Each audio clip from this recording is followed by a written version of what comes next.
초기 한국교회 역사에는 아름다운 신앙의 발자취들이 참으로 많습니다. 초기 한국교회에 이런 일이 있었습니다. 복음이 전래된 지 얼마 되지 않은 때에 황해도 한 마을에서 있었던 일입니다. 주일 예배를 마치고 난 다음에 그 교회의 영수가 교인들에게 말을 합니다. 여러분, 영수라고 하는 말은 오늘날에는 없지만은 초기 한국교회에는 목사님들이 교회마다 계시지 않았습니다. 그래서 순회하는 목사님들이 그 교회를 다시 찾아올 때까지 교회에서 예배를 인도하고 여러 책임을 지는 그런 분을 가리켜서 영수라고 불렀습니다. 무리 가운데서 어른이신 분이라는 뜻이지요. 주일 예배를 마치고 난 다음에 그 교회의 영수가 교인들에게 우리 교회당이 너무 좁으니 기와집으로 좋은 예배당을 건축합시다 라고 제안했습니다. 옛날이나 지금이나 교회당 건축에는 비용이 많이 들지 않습니까? 영수의 말을 들은 교인들은 자신들의 형편을 생각을 하니 건축비가 걱정이 되었고 그 중에 기와지붕을 하려면 비용이 참으로 많이 들어야 했던 것입니다. 걱정이 앞장섰습니다. 이런 마음을 눈치를 챈 영수는 기와 지붕은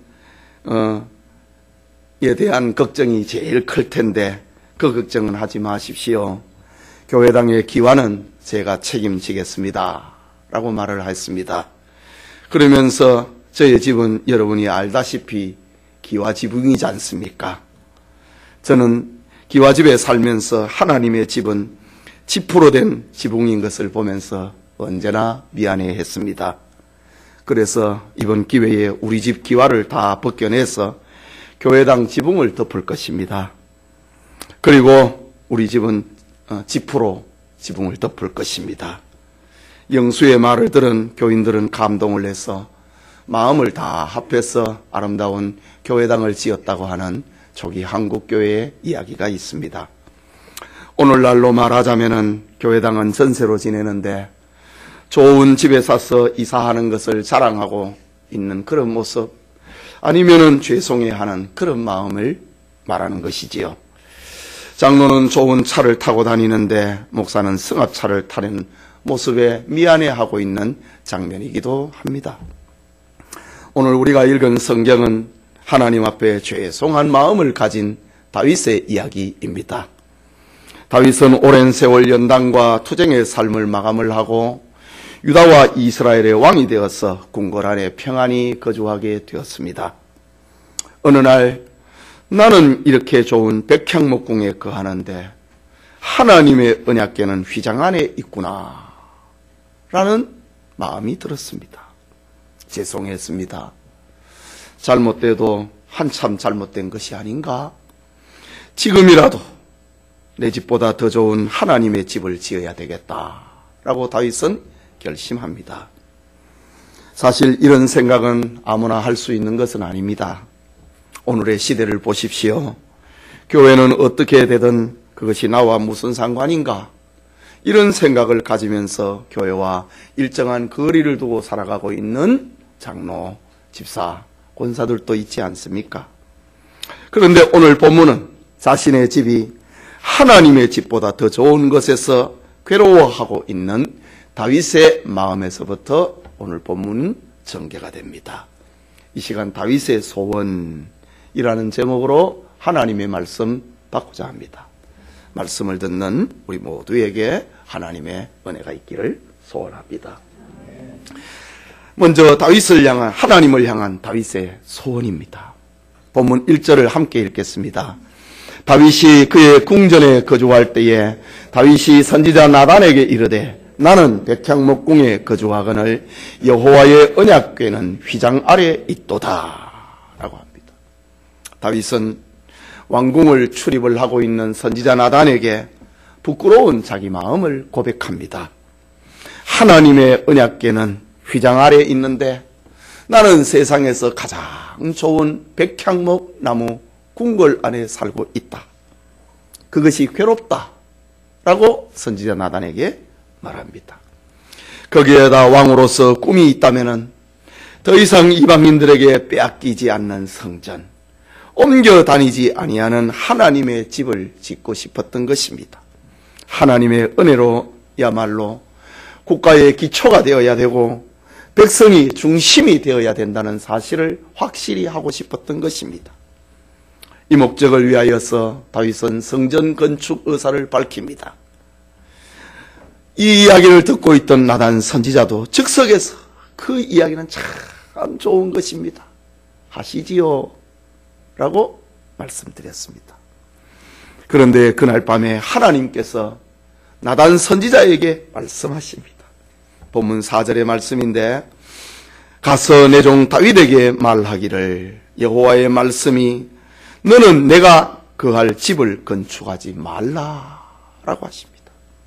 그리고 5절 6절에 내가 이스라엘을 애굽에서 올라오게 한 날부터 오늘까지 집에 있지 아니하고 오직 이 장막과 저 장막에 있으며 이 성막과 저 성막에 있었나니 이스라엘 무리와 더불어 가는 곳에서 내가 내 백성을 먹이라고 명령한 이스라엘 어느 사사에게 내가 말하기를 너희가 어찌하여 내 백향목집을 건축하지 아니하였느냐, 이렇게 말한 적이 있었느냐 라고 합니다.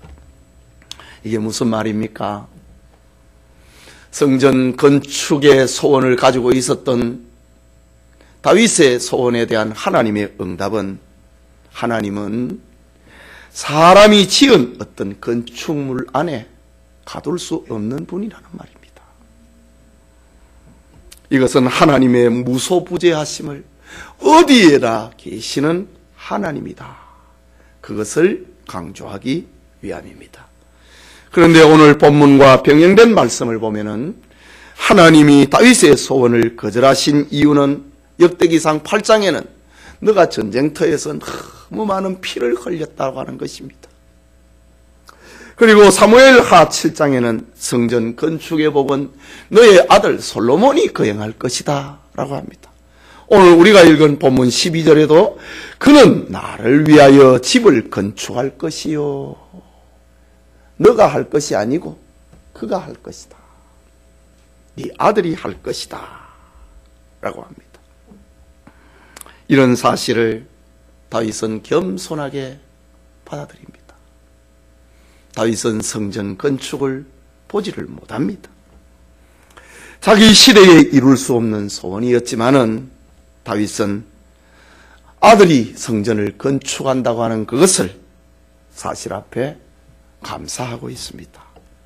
여러분, 사람이 아무리 좋은 일이라도 자기 계획과 자기 뜻대로 되면은 그것을 좋아하지만은 아무리 선한 일이라도 자기 뜻, 자기 계획대로 되지 않고 자기 의견이 반영이 되지 아니하면은 낯빛이 변하고 실망하는 것이 사람이지 않습니까? 그러면 뭐 하지 말지, 소극적인 사람이 되어버립니다. 때로는 섭섭함을 드러내고 원망과 불평을 쏟아놓기도 합니다. 그런데 오늘 본문의 다윗은 자신의 선한 계획이 거절이 됐습니다. 그럼에도 불구하고 다윗은 신앙이 흔들리지 않습니다. 다윗은 하나님의 뜻이 분명해진 사실 앞에 찬송하고 오히려 감사해야 합니다. 그것이 오늘 16절 이후부터 나오는 말씀.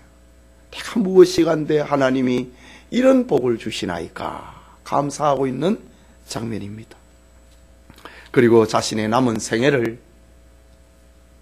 아들의 시대에 건축할 성전을 위하여서 재정과 그리고 건축 재료를 준비하는 것에 삶의 목표로 삼습니다. 여러분, 자신이 받은 하나님의 축복과 하나님을 향한 자기 사랑이 비례하지 못할 때에 죄송한 마음을 가지는 것은 신앙의 세계에서 당연한 것이고 아름다운 모습입니다. 그것을 바로잡고자 몸부림하고 마음의 소원을 가지는 것은 하나님의 은혜를 가진 성도의 참 복스러운 모습입니다. 하나님께 자신의 부족한 사랑과 충성을 괴로워하는 성도, 부족과 잘못된 것을 바로잡으려고 몸부림하는 성도는 복받은 성도입니다.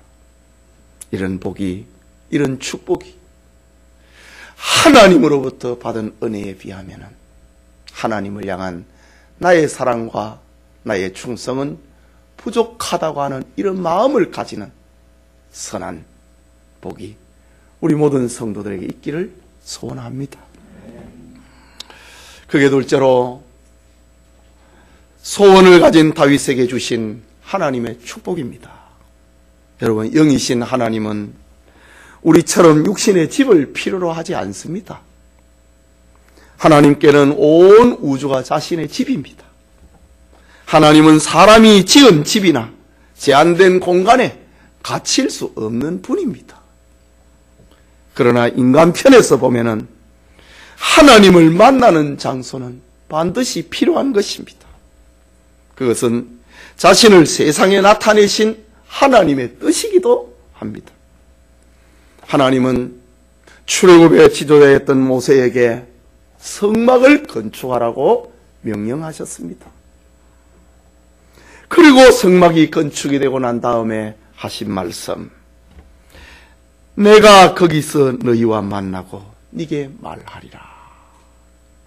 성막을 하나님이 건축을 하시고 그곳을 내가 너를 만나고 너에게 말을 하는 장소로 삼겠다라고 말씀하셨습니다. 성막, 곧 하나님의 성자는 하나님이 사람을 만나주시는 거룩한 집입니다. 다윗은 바로 그 집을 건축하고 싶었던 것입니다. 하나님을 만나는 집이 이동식 천막이라고 하는 사실인 겁니다. 그래서 좋은 집을 지어서 이동하지 않고 비바람에 낡아지지 아니하는 그런 집을 건축하고 싶었던 것입니다. 알다시피 하나님은 다윗의 소원을 거절하셨습니다. 하지 말라고 했습니다. 그것은 너의 복이 아니라고 했습니다. 그런데 하나님은 다윗의 마음을 다 받으시고 복을 주십니다. 여러분, 사람이 잘 되고 잘 살게 되면은 그럴 수 있을까요? 꼭 그렇지만 않습니다. 얼마나 과거를 잘 잊어버립니까? 인간의 본성은 하나를 성취를 하면은 또 하나를 더 성취하고 싶은 욕망이 있습니다. 야망이 있습니다. 만을 가지면은 2만을 가지고 싶고 100억을 가지면은 200억을 가지고 싶은 마음이 사람의 마음입니다.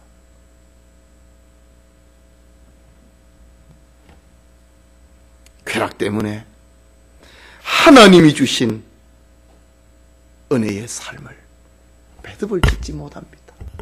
더 가지고 싶으니까 매듭을 지어가지고 하나님 앞에 감사와 영광을 올려드려야 되는데도 욕심 때문에 다음에 하지, 거기에 도달하면 해야지. 이게 사람의 마음입니다.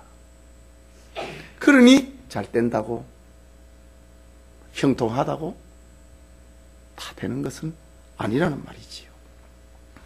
그런데 오늘 성경에 다윗은 여러 국사가 얽혀 있음에도 자신의 집과 하나님의 집을 비교하면서 괴롭고 죄송한 마음을 가지고 그것을 나단 선지자에게 고백합니다.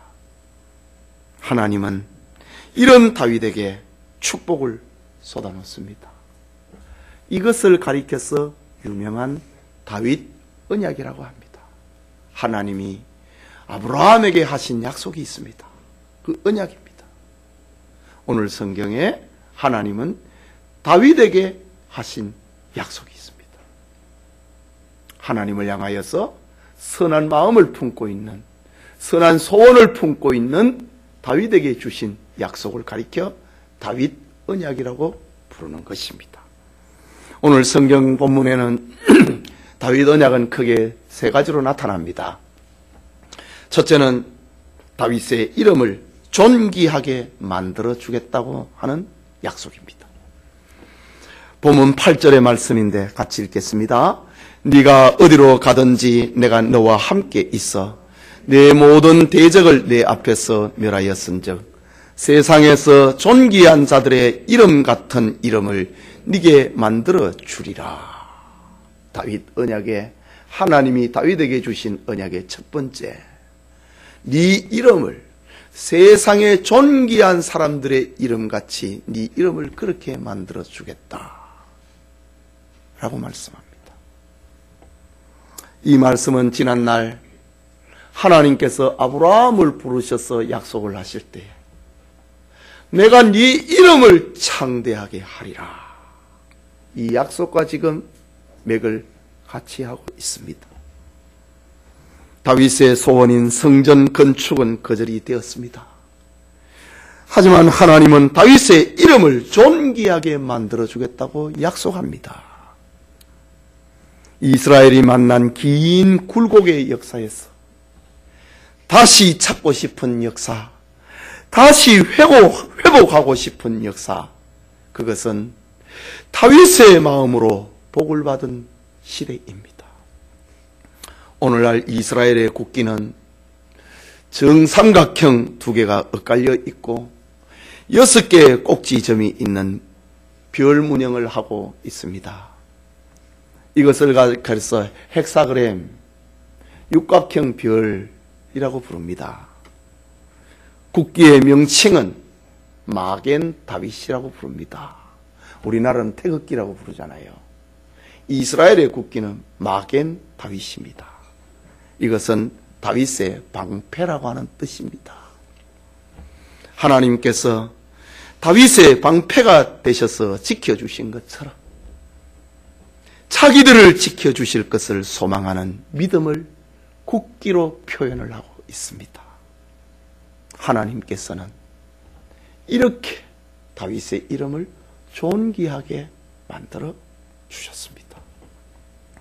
이 축복은 다윗에게만 해당되는 것이 아닙니다.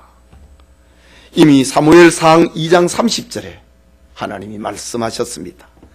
나를 존중히 여기는 자를 내가 존중히 여기고 나를 멸시하는 자를 내가 경멸하리라 라고 했습니다.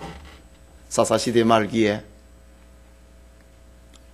엘리 대제사장의 집안이 하나님의 이름을 멸시했습니다. 그래서 하나님께서 그 가정을 망하도록 만들었습니다.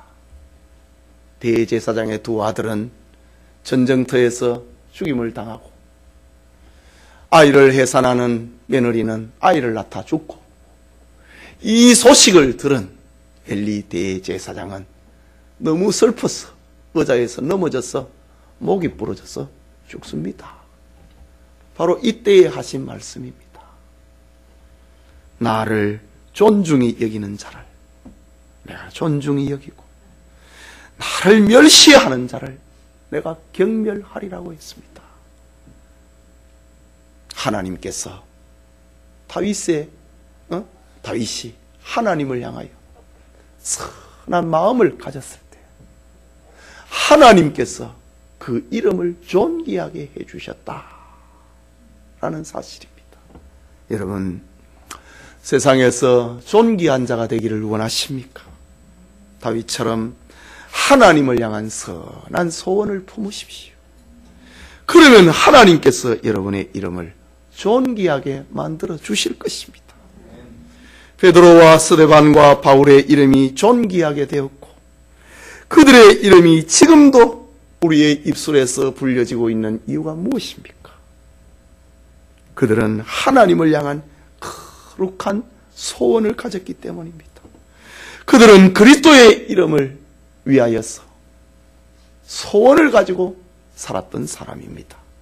예나 지금이나 하나님을 향한 소원을 품고 그 소원을 따라 사는 자를 하나님께서는 존귀한 자로 만들어 주십니다.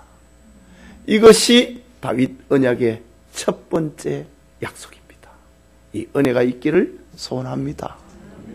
둘째로, 하나님을 향한 거룩한 소원을 가진 다윗에게 주셨던 2번째 약속은 평안과 형통의 복을 약속하십니다. 본문 9절과 10절입니다. 내가 또 내 백성 이스라엘을 위하여 한 곳을 정하여 그들을 심고 그들이 그곳에 거주하면서 다시는 옮겨가지 아니하게 하며 악한 사람들에게 전과 같이 그들을 해치지 못하게 하며 전에 내가 사사에게 명령하여 내 백성 이스라엘을 다스리던 때와 같지 아니하게 하고 또 내 모든 대적으로 네게 복종하게 하리라 하십니다. 오늘 본문의 9절과 10절의 말씀이 문장이 좀 길잖아요. 이 말씀을 간단하게 정리를 하면은 하나님을 향한 소원을 품은 다윗에게 평안과 형통의 복을 약속하시는 장면입니다. 평안하기를 원한다. 형통하기를 원한다. 이것은 인간의 욕구가 가지고 있는 가장 절실한 것입니다.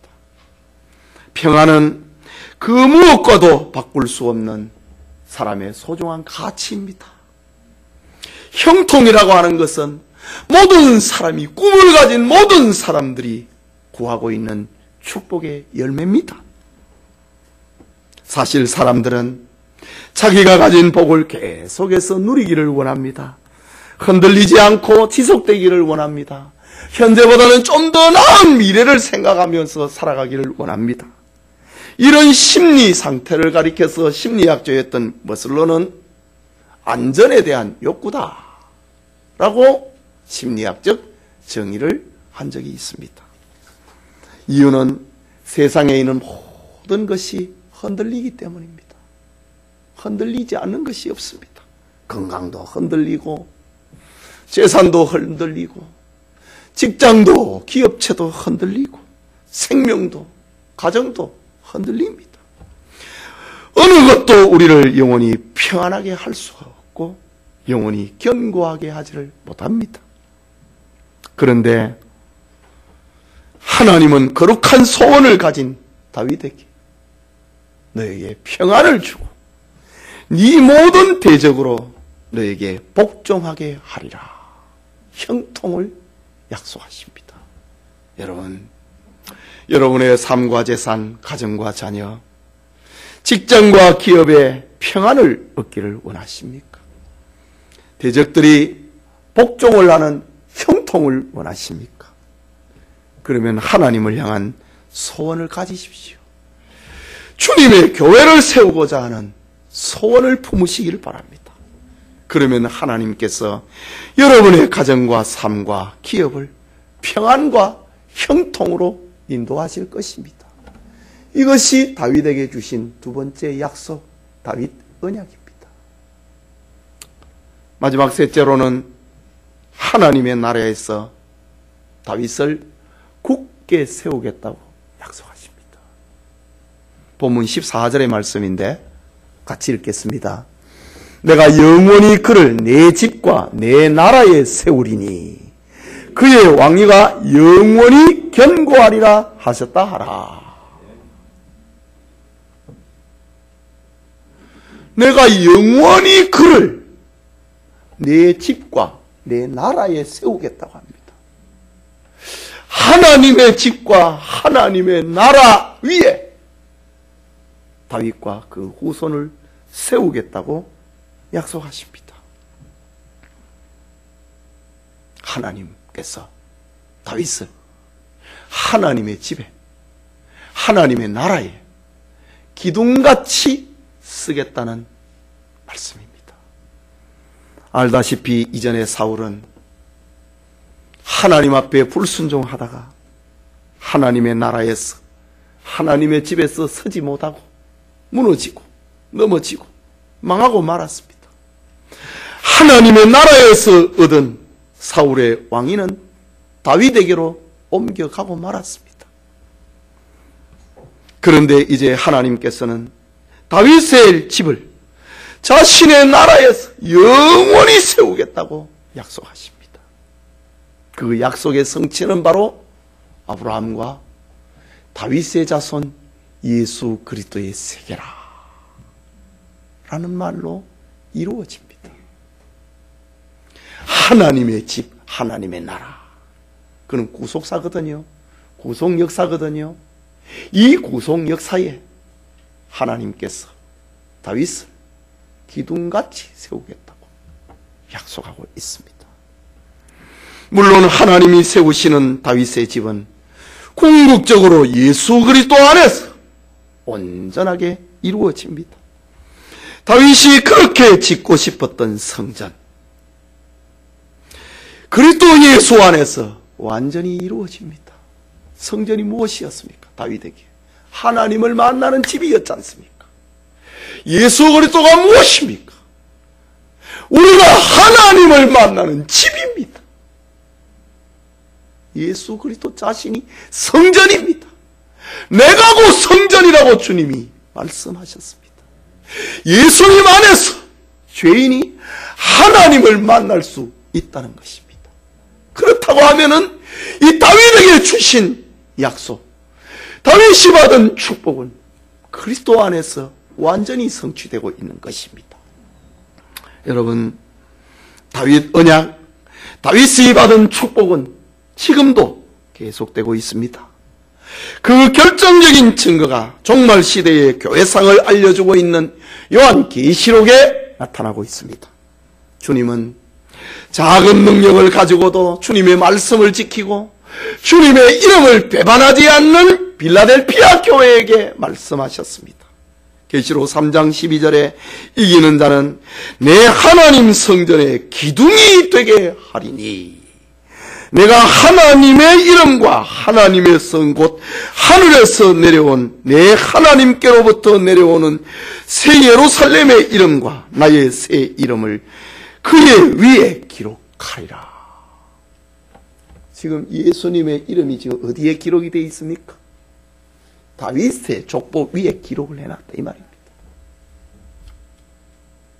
하나님의 말씀을 지키고 하나님의 이름을 배반하지 않는 자는 하나님의 나라에 기둥같이 세울 것이고 내 이름을 그 위에 쓸 것이다. 우리 다윗의 역사를 보면은 그것이 환하게 보이는 겁니다. 내 집에, 내 나라에 다윗을 굳게 세우겠다. 기둥같이 쓰겠다고 약속하셨습니다. 여러분이 하나님의 집, 교회를 세우고자 하는 거룩한 소원을 가지면 여러분이 맡은 부서에서, 기관에서, 구역에서 하나님의 집을 세우고자 하는 소원을 가지면 하나님은 지금도 자신의 나라에서, 자신의 집에서 여러분을 굳게 세워주실 것입니다. 이것이 다윗 언약입니다. 아브라함 언약 안에 우리가 있듯이 다윗 언약 안에 우리가 있는 것입니다. 너희가 이렇게 하면 이 언약의 사람이 된다는 말씀입니다. 예배드리는 성도 여러분, 옛날에 헬라 제국 시대에 동방 원정길에 나섰던 알렉산더 대왕과 그의 군대가 험한 산맥을 넘고 있을 때였습니다. 말을 타고 행군을 하던 한 병사가 깊은 구덩이에 빠지고 말았습니다. 간신히 몸은 빠져나왔는데 말과 말등에 실려 있는 커다란 짐을 꺼낼 방법이 없어서 안절부절을 하고 있습니다. 그때 알렉산더 대왕이 그 장면을 목격을 합니다. 대왕이 보기에도 애처로웠습니다. 죽음의 구렁이에서 살았으면 감사할 것인데, 상관에게 보고를 할 것인데, 말과 말등에 실려있는 짐을 꺼내려고 끊임없이 사력을 다하고 있는 모습을 대왕이 쳐다보았습니다. 한참 지켜보던 알렉산더가 그에게 물었습니다. 도대체 그 짐이 무엇이기에 그 깊은 곳에서 꺼내려고 사력을 다하는가? 라고 물었습니다. 대왕의 얼굴을 알지 못하는 병사는 말을 합니다. 장교님, 이 짐은 알렉산더 대왕의 보물입니다. 이 짐을 운반하지 않고는 나의 행군에는 의미가 없습니다. 이것은 나에게만 주어진 임무이기 때문에 나는 이것을 꺼내야만 합니다. 라고 대답합니다. 병사의 대답에 감동을 받은 대왕은 말합니다. 병사, 내가 바로 알렉산더야. 너의 충성심이 나를 감동시키구나. 그 짐을 막사까지 옮겨놓거든 그 다음에는 그 짐을 다시 너의 짐과 합류시켜라. 이제 그것은 너의 것이니라. 누가 웬 보물이냐고 네게 묻거든 알렉산더 대왕이 직접 주었다고 말하라 라고 했습니다. 여러분, 하나님은 알렉산더 대왕보다도 더 크고 위대하신 분입니다. 하나님을 향한 마음의 선한 소원을 가지고 계시면 하나님은 그 소원과 비교되지 아니하는 복을 주시는 분입니다. 그것이 다윗 언약입니다. 하나님은 자기 백성을 사랑하십니다. 사랑하시되 끝까지 사랑하십니다. 그 하나님께서는 자신을 향해 소원을 가지고 소원을 따라가는 자에게 복을 주시는 분입니다. 오늘 다윗의 소원은 정치력이 아니었습니다. 무력이나 지력이 아니었습니다. 건강이나 장수를 구한 것도 아니었습니다. 하나님의 집을 세우고자 하는 거룩한 소원을 다윗은 가졌습니다. 이런 다윗에게 하나님은 그의 이름을 존귀하게 만들어 주셨습니다. 천막 아래 거하는 하나님의 궤를 보고 괴로워하고 있는 다윗에게 하나님은 평안과 형통의 복을 주셨습니다. 성전을 세우고자 한 다윗에게 하나님은 자신의 집에서, 자신의 나라에서 그를 기둥같이 세워주셨습니다. 선한 소원을 가지면은 하나님께서 크게 축복하신다고 하는 다윗 언약의 복이 예배드리는 모든 성도님들에게 함께 하기를 소원합니다. 우리 같이 기도합시다. 말씀을 받았습니다. 하나님을 향하여서 선한 마음, 거룩한 마음을 가지면 하나님이 복을 주신다. 이게 다윗 언약의 핵심입니다. 하나님, 제가 그런 사람이 되게 해주십시오. 내 아들과 딸들이 다윗 언약의 그늘 아래 거하는 이들이 되게 해주십시오. 우리 교회에 이런 언약에 거하는 이들이 많아지게 해주십시오. 우리 같이 기도합시다.